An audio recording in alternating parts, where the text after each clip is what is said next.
Ayun na, welcome back ulit dito sa ating channel na House Doctor Tutorial. Ayan, dito ulit tayo sa kubo. Tutuloy natin yung wiring itong ating ginagawang kitchen. Ayan, may problem ako. Hindi naman major pero problem pa rin. Ayan, nabili akong wire kasi kinulang na ako ng wire. Number 14. Yun. Sa size tsaka sa brand wala naman akong problem. Ang problem ko yung kulay niya, yun know, kulay green siya.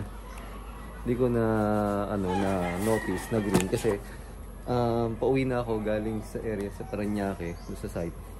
Dumaan ako, may binili lang ako, sabi ko na to ngayon. Yung pagbili ko yun na check, basta nagsabi lang ako number 14. Usually kasi pagka ibibigay sa akin is black. Ngayon hindi ko napansin ngayon na umaga. Ayun, green.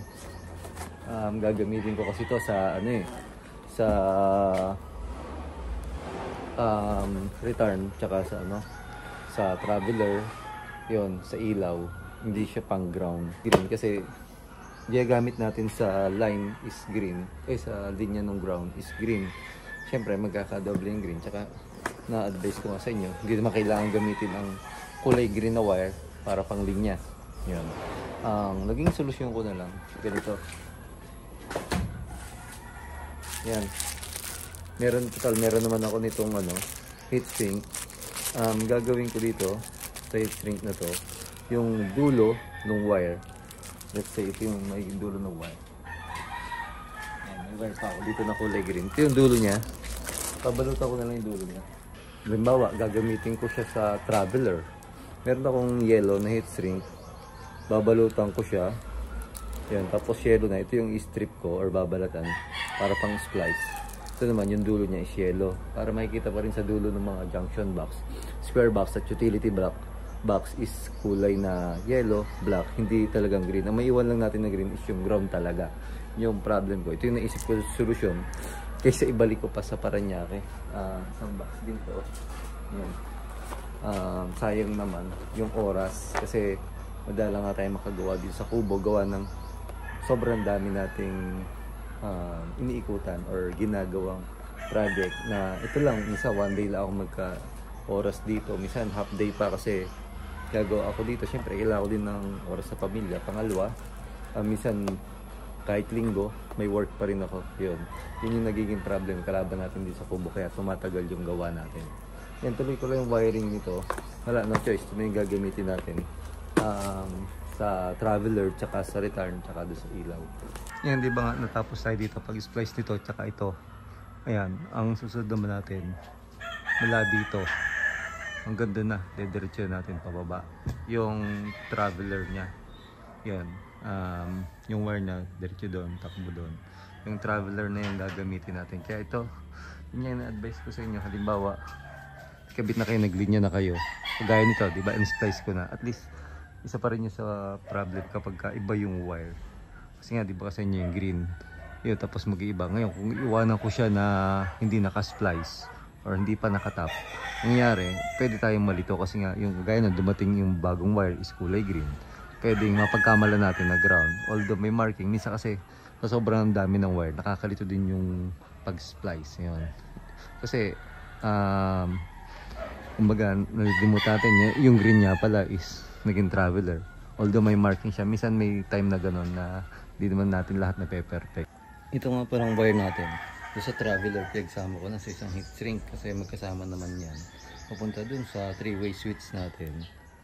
Pinagsama ko na sa para kahit siya, wala akong marking. Alam ko yung dalawang magkasama na traveler yan.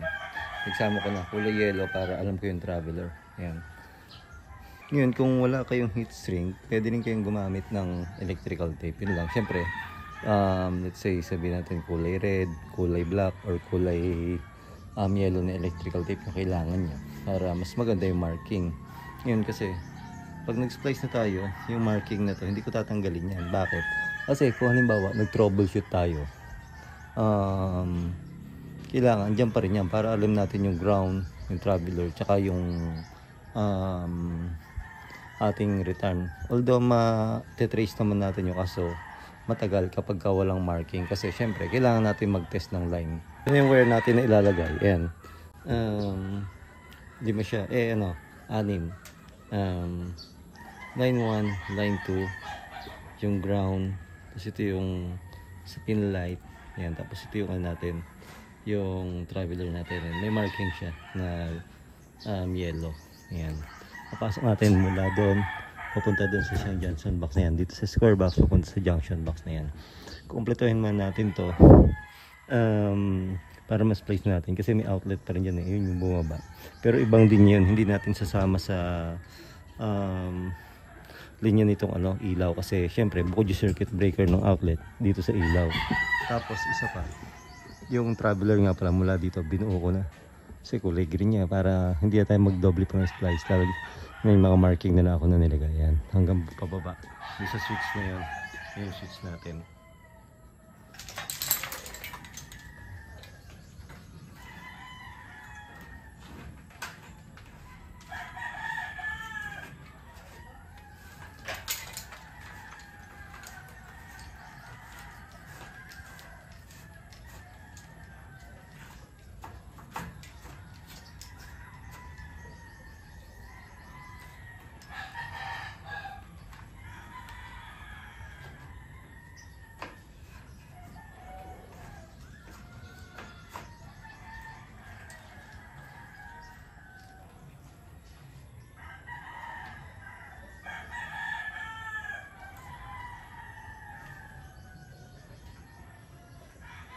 Tapos dito, ayan, tatlo naman yung dadaan dito. Ayan, yung nakabend na yan. Tatlo yung dadaan natin na wire. Yung line 2, tapos return nung ilaw na to. Ayan, dun yung nakakonect. Yung takbo yan dun, pababa. Kasi, return na yan is yung yung para sa 3-way switch. Then,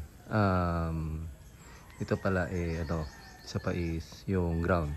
Dadigdig pa pala tayo dito isa, sorry, magiging pito yan kasi yung return nito, dyan tatakbo papunta doon, diretso doon, papunta doon sa switch natin kasi ito, yung line 1 nya is dito kukuha, yung katumbas ng 3-way, na andito isang 3-way, tapos isang 3-way switch na andyan naman sa kabilang yan. Okay, ito yung ilaw na naka 3-way kasi, kaya sorry guys, hindi pala yun, dadigdig pa tayo ng isa pang wire doon. Yan naman papakita ko sa inyo pag i-splice dito para makita nyo. Pagdating naman sa ilaw, kasi magdadrop tayo ng ilaw dito tatlo yung ilaw na yan, bali tatlo idadrop natin para dito sa bar or sa counter. Ito yung ginawa ko, still green, basta yung walang marking, yan na yung niya, yung ground nya. Tapos ito yung return, ito naman yung gagawin nating nakakonect doon sa sorry, baliktad. Ito yung nakakonect sa return. Ayan, para lagi din wala siyang power. Yung gagawin ko. Tapos ito naman, yung gagawin ko live. Ayan. Kumbaga, diretso ito sa ilaw. Para pag-splice natin dito, hindi ko tatanggalin itong marking. Sa kabilang dulo niya, may marking din yan. Ayan. Para alam ko yung return natin. Ayan. Tapos ito, yung live natin yung red. Tapos yung green, yung pa rin yung ground. Ayan. May marking na lang siya. Yun na lang yung nagiging solusyon natin. Kasi nga, mali yung nabili nating wire May mga green na tayo pang ground. Yun lang, para lang magkalinya tayo.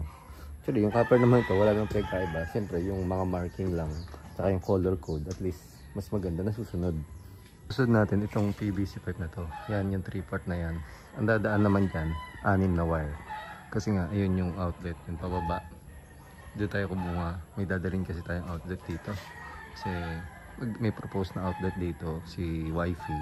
Parang balak niya dyan maglagay ng flat screen. Yan. Yan, tapos may outlet pa rin kasi dun sa side na yun. May balak pa rin siya ilagay, hindi natin alam, pero nag-propose ng outlet doon, kaya nag-packet tayo, kaya 6 yung dadaan dyan. Yung tatlo is line 1, line 2 ng outlet, tapos yung isa ground. Then yun namang tatlo is line 1 and line 2 ng mga ilaw na to, yung supply, kasi doon tayo kukuha ang supply nya. At the same time, yung isa is-return nung ilaw na to. Yung tatlong yan. Isa, dalawa, tatlo. Ito ka nakadrop dito sa ating sa counter natin. Yun yung nagiging problem. Kaya 6 yung dadaan na wire na ito yun. Yan, pakita ko. Ito ulit is yung para kay outlet. Yan. Yung line 1, line 2, ground. Tapos ito, line 1, line 2, tapos ito yung return niya. Ayan, may marking din, kulay green. Yung ground natin, isa na lang yung pinadaan ko kasi yun namang outlet tsaka ilaw, yung ground niya pagdating sa panel board, lahat yan nakaband or magkakasama na, kaya isang ground na lang yung pinadaan ko. Malaki na lang yung wire niya. Ayan. Lahat naman ng ginagawa ko pagkapares yung kulay ng wire. Bawa, si owner is yun lang ang nabili talaga. No choice naman tayo. Ito rin gagawa natin. Nilagyan ko na lang ng marking na ganyan, electrical tape pa. Para alam ko yung return, line 1, line 2. Yan. Tapos lagyan ko lang yun. Then susunod ko ito naman, yung tatlong nakadrop. Then pwede natin i-splice yung anong yan. Yung square box na yan. Kompleto na yung ating wire. Splice na natin yan. Una naman natin i-splice is yung traveler niya, yung sa 3-way. Tatime-lapse ko lang din. Susunod natin yung return nito, pupunta doon. Tapos yung nag-iisang return na pupunta dito sa pin light natin. Tapos susunod niyan, ground. Tapos line 1, line 2. Yun. Time-lapse ko na lang para makita nyo. Same as nung pag-splice na yan. Yan, bago ko siya i-time-lapse, pakita ko muna. Ito yung return natin. Yan. Sorry, yung traveler punta dito sa dalawang to. Yung natin, yung may marking na yellow. Yan na ito. May marking natin na yellow. Ayun yung yellow marking natin. Susunod natin, traveler, ito naman return. Itong return natin, yan. Return ito nung pinlight nga doon yung dalawa. Tapos return din ito. Ito yung return. Yan, may marking din siya. Return itong ilaw dito. Ito, tsaka ito yung tatlong nakadrop light dito sa counter natin. Susunod natin yung ating ground. Ayan, ito. Ayan. Susunod natin line 1, line 2 din. Yung outlet natin. Ito yung sa outlet natin. Line 1 tsaka line 2. Nakabukod siya. Dito siya didiretso. Ito may outlet siya. Ayan na. Ito yung sa outlet niya. Yung line 1, line 2. Line 1, line 2 tsaka ground niya. Ayan. Para may idea kayo before ko i-time lapse.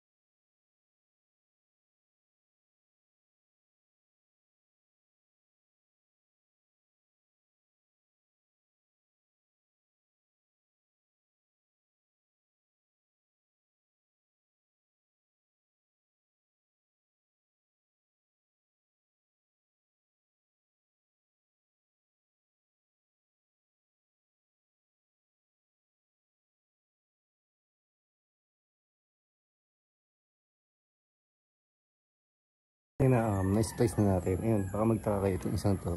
Hindi ko na siya kinabit. Ito na yan, pinigtail ko na lang kasi mahaba naman yung wire natin. Kakabit sana ko dito to sa line 2 niya.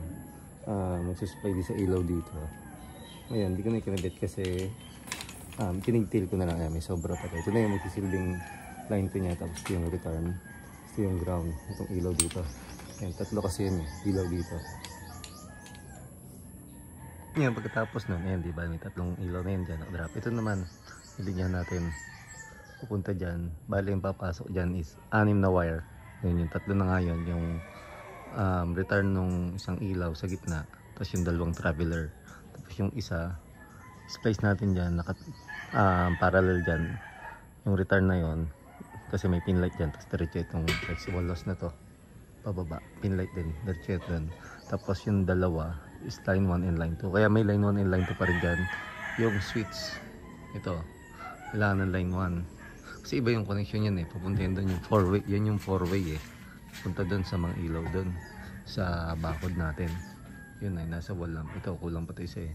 4-way yan. Iba yung connection din yan. Iba kasi yung breaker nun. Iba yung breaker nitong kitchen. Iba rin yung breaker nung kubo. Kanya-kanya circuit breaker yan eh. Tapos, yun, kami line 1, line 2 pa rin. Tapos yung line 2, yung tatakbo. Ayun, may ilaw pa tayo dyan. Tsaka doon sa kabila, doon sa harap ng gate natin. harap, tsaka dito may nakadrop pa ditong sa pang ilaw. Yun.